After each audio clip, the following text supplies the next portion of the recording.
Good morning students. Today discussing a class 9 chapter number 1 the fundamental unit of life. हमने इस video से पहले previous video में आपको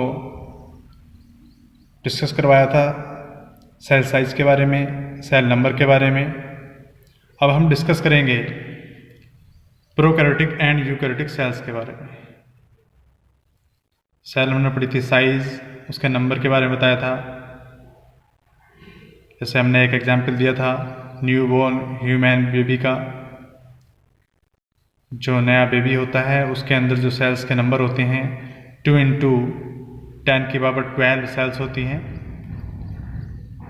और साथ में बताया था जो एक एडल्ट पर्सन होता है उसके अंदर 100 ट्रिलियन मीन्स 10⁻14 सेल्स होती हैं।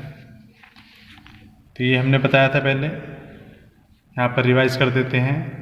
यानी कि जो न्यू बेबी होता है, अगर हम बात करें किसके अंदर, न्यू बेबी के अंदर, तो न्यू बेबी में जो सेल्स के नंबर होते हैं वो होते हैं 2 × 10⁻12 ये सेल्स होती हैं।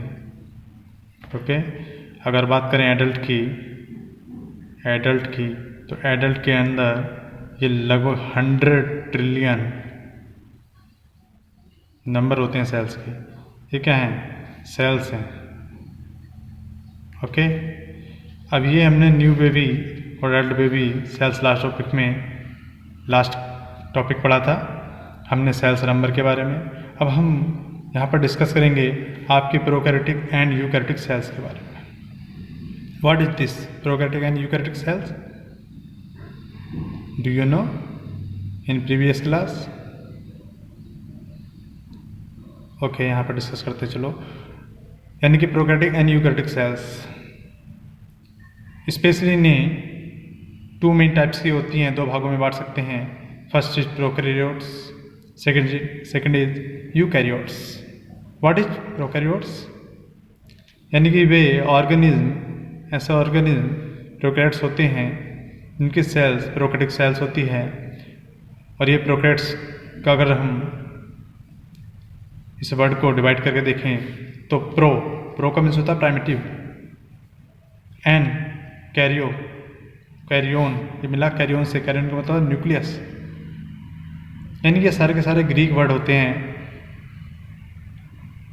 अब यहाँ पर प्रो का मीन्स प्राइमिटिव से मतलब है आदिम प्रकार की, साधारण प्रकार की, सिंपल प्रकार की, जिसके अंदर न्यूक्लियस होता है। मीन्स ट्रू न्यूक्लियस नहीं होता है, साधारण प्रकार का होता है, स्पष्ट दिखाई नहीं देता है। वो क्या कहलाते हैं? प्रोकैरियोट्स ऑर्गेनिज्म कहलाते हैं। ऐसी सेल्स क्या कहलाती हैं? प्रोकैरियोटिक सेल्स कहलाती हैं। Students, do you understand? Okay, next eukaryotes. What is eukaryotes? Its meaning true, U means true, कैरियोन means nucleus. अभी मैंने जस्ट अपर साइड में आपको यहाँ पर क्लियर करा। ये जो सिंपल प्रकार की सेल्स होती है जिसमें न्यूक्लियस ट्रू नहीं होता है, स्पष्ट नहीं होता है, शो नहीं होता है सेल्स के अंदर, जबकि इसमें क्या होता है? ट्रू न्यूक्लियस पाया जाता है, बिल्कुल स्पष्ट दिखाई देता है अगर हम सेल्स को देखते हैं माइक्रोस्कोप के द्वारा। तो ये हमारे प्रोकैरियोट्स और यूकैरियोट्स हैं। अब माइंड में एक क्वेश्चन पुटअप होता है, where is present this type cells? तो here we discuss both cells, prokaryotic cells and eukaryotic cells. This diagram is prokaryotic sales.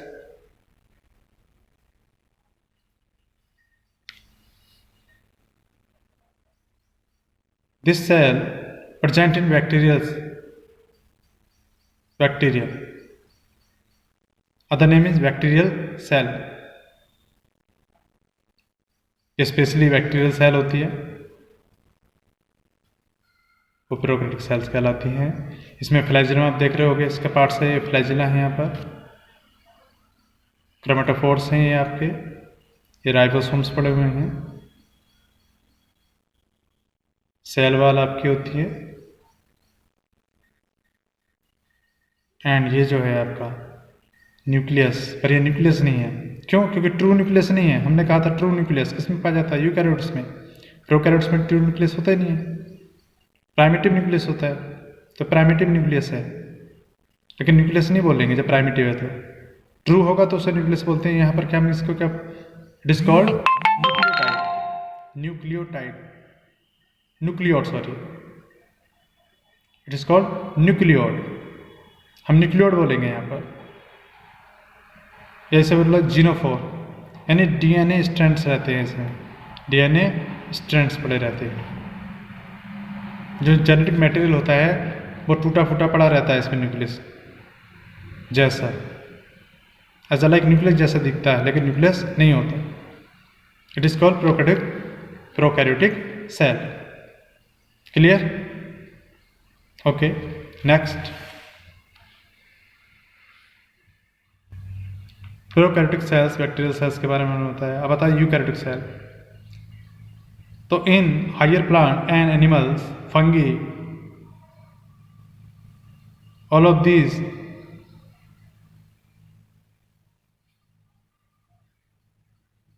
eukaryotic cells. Eukaryotic cell divided into two parts: plant cell, this type, and animal cell. यानी कि ये जो prokaryotic cell आपके ऊपर देखिए, ये सिर्फ bacteria में यानी आदिम प्रकार की होती है, जबकि यूकैरियोटिक सेल्स हमारे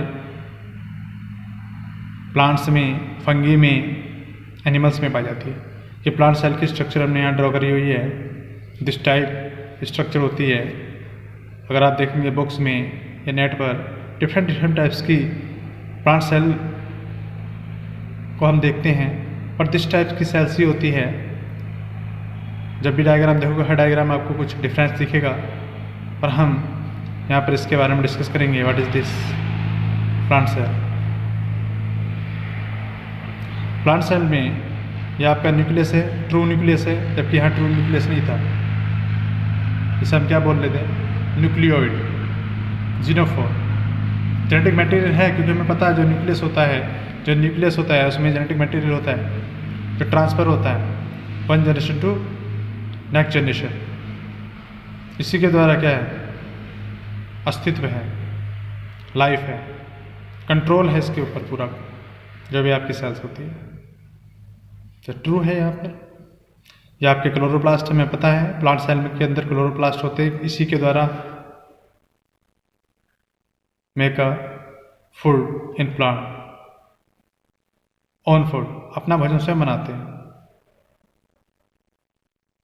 क्लोरोप्लास्ट के। इसलिए प्लांट सेल के अंदर अगर हम बात करें तो एक सिंपल भाषा में इसे वर्ड दे देंगे, एक किचन है इस सेल की। इस सेल के अंदर खाना बनाना तैयार जो कर रहा है एक प्रकार से, कौन करता है? क्लोरोप्लास्ट। और क्लोरोप्लास्ट में इसके पार्ट्स हैं, यहाँ पर ग्रेना, स्ट्रोमा होते हैं, क्लोरोफिल होता है इनके अंदर। ठीक, इसमें स्पेशली क्या सेल वाल पाई जाती है। कंपैरिजन कर रहे हैं हम एनिमल सेल के, सेल वाल होती है जबकि एनिमल में नहीं होती। ये डिफरेंट, वैक्यूल बहुत बड़ी होती है इसके अंदर, वैक्यूल। कंपैरिजन किसके? एनिमल सेल के। ये वैक्यूल जो होती है, दिस टाइप कैसे भी हो सकती है, बहुत बड़ी होती है, मैक्सिमम इसका स्पेस घेरती है सेल्स का। ये एंडोप्लाज्मिक रेटिकुलम है, या आपके स्मूथ और रफ दोनों टू टाइप्स के होते हैं। यह आपका स्टार्च ग्रेन है, जिसे हम अमेलोप्लास्ट बोलते हैं। प्लाज्मा मेम्ब्रेन है यहाँ पर। ये माइटोकॉन्ड्रिया है, जिसके द्वारा किसी भी सेल्स के अंदर रेस्पिरेशन होता है। रेस्पिरेशन इसी से, इसके अंदर, इसी ऑर्गेनल्स के अंदर होता है। कोई सेल होती है तो सेल में ये सारे क्या हैं? ऑर्गेनल्स हैं। जिस प्रकार से बॉडी के अंदर ऑर्गन होते हैं, इसी प्रकार से सेल के अंदर जो क्या है, इसके ऑर्गेनल्स हैं। तो रेस्पिरेशन किसके अंतर्गत होती है? ये रेस्पिरेशन का पार्ट है, जहाँ पर रेस्पिरेशन होती है, जो हम श्वसन करते हैं, रेस्पिरेशन करते हैं, कोई भी सेल इसके अंदर होते हैं, माइटोकॉन्ड्रिया के अंदर। तो ये this type plant cell structure draw करे हुई है। किसकी बात कर रहे थे हम? प्रोकैरियोट्स और यूकैरियोट्स की। तो ये कौन सी है? यूकैरियोट्स है, यानी यूकैरियोटिक सेल है। और ऐसे ऑर्गेनिज्म यूकैरियोट्स ऑर्गेनिज्म कहलाते हैं। ट्रू न्यूक्लियस पाया जाता है। अब यूकैरियोटिक सेल की सेकंड देखते हैं, प्लांट सेल के अलावा। Next, animal cell. This type होती है। डायग्राम आपको डिफरेंट बुक्स में डिफरेंट डिफरेंट दिखेंगे, लेकिन कुछ लाइक ऐसी होती है। न्यूक्लियस ट्रू न्यूक्लियस है, मैंने पहले बताया था। न्यूक्लियस के अंदर अगर बात करें, न्यूक्लियस के अंदर ये न्यूक्लियस है आपका, न्यूक्लियस के अंदर भी न्यूक्लियोलस होता है, इसके अंदर भी न्यूक्लियस, ये इसमें जेनेटिक मैटेरियल पड़ा हुआ है, डीएनए वगैरह। वैक्यूल है, कंपैरिजन प्लांट सेल के ये स्मॉलर होती है in this cell, plant cell. इसका साइटोप्लाज्म में जो ये पड़ा हुआ है सारा साइटोप्लाज्म में, इसके अंदर ये ऑर्गेनेल्स है, इसके गोल्जी बॉडीज हैं, माइक्रोविली हैं। तो this type cell, animal cell, animal cell का डायग्राम है ये आपका एनिमल सेल का। अब बात आती है, हमने पढ़ा प्रोकैरियोट्स एंड यूकैरियोट्स, यानी prokaryotic cell and eukaryotic cells के बारे में। अब जरा इसमें डिफरेंस करते हैं, what is the difference of prokaryotic cells and eukaryotic cells. तो differences between prokaryotes and eukaryotes, prokaryotic cells and eukaryotic cell हमने पहले बताया था, found in kingdom Monera. Monera में जैसे आपके बैक्टीरिया हैं, ब्लू ग्रीन एल्गी हैं, माइकोप्लाज्मा, हमने माइकोप्लाज्मा के बारे में पहले ही बताया था। स्मॉलर सेल जो होती है माइकोप्लाज्मा, ठीक। लार्जेस्ट सेल आपको बताई थी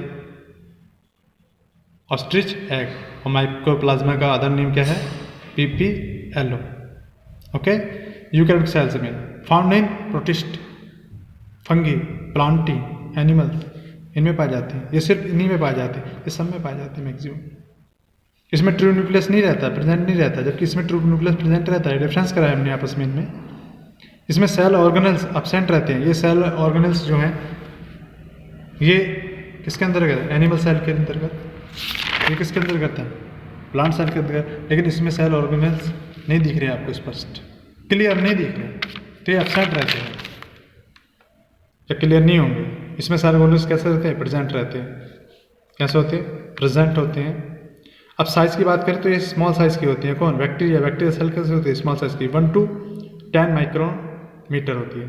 जबकि लार्ज सेल की बात करें, सॉरी यूकैरियोटिक सेल की बात करें तो लार्ज साइज की होती हैं, जिसका साइज होता है 5 to 100 माइक्रोमीटर।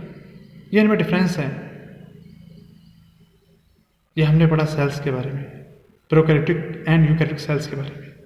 अगर हम बात करें, अगर इसकी स्टडी करें सेल्स की, तो सेल्स की स्टडी किसके अंतर्गत करते हैं, सेल्स की स्टडी करते हैं हम स्टूडेंट साइटोलॉजी के अंतर्गत।